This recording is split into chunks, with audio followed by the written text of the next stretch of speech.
मी लहानपणापासून राजा बोलत असताना आता पण बरेच लोकांची इथं नारळ फुटले आणि चर्चा पण आहे गावामध्ये की नारळ फुटणार, काम होणार नाही.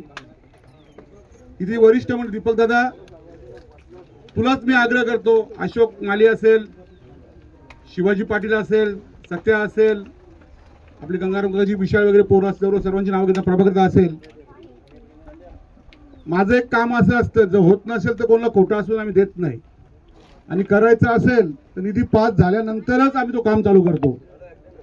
कॉन्ट्रॅक्टर कोण आहे? सचिन. हे बघ राजा, आज नारळ फुटलाय, आजपासून काम चालू करायचा. नाही तर जी आजूबाजूचे लँड मालक आहेत, जमीन मालक आहेत, तुला वाटलं काय अडचण, त्यांचा सल्ला घ्यायचा. आणि दीपक दादा आहे, प्रभाकर आहे, शिवाजी आहे, हे सर्वांच्या मतीने तो ब्रिज चांगलं कसं ते करायचं. कारण कसं आहे माहिती आहे का, मला वाटतं 100 वर्षानंतर हा ब्रिज होतोय. आमचा जन्म नव्हता तेव्हापासून अजून ब्रिज होतोय. 87 ला पडलाय ब्रिज, दादाने सांगितलं. आता बघा किती वर्ष झाली.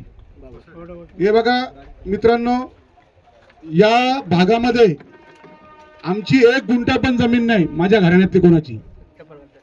काही लोकांचा भ्रम असेल, यांना जागा डेव्हलप करायची असेल, यांना जागा विकायची असेल, काही गरज, फक्त माझ्या भावांचा आणि या गावाचा विकास व्हावा यासाठी मी रवींद्र चव्हाणांच्या मागे पाठपुरावा करून अमरनी दिवसरात्र मेहनत घेऊन आज जवळजवळ 1.25 कोटी रुपयाचा निधी पास झालाय आणि हा कामाला सुरुवात पण होते.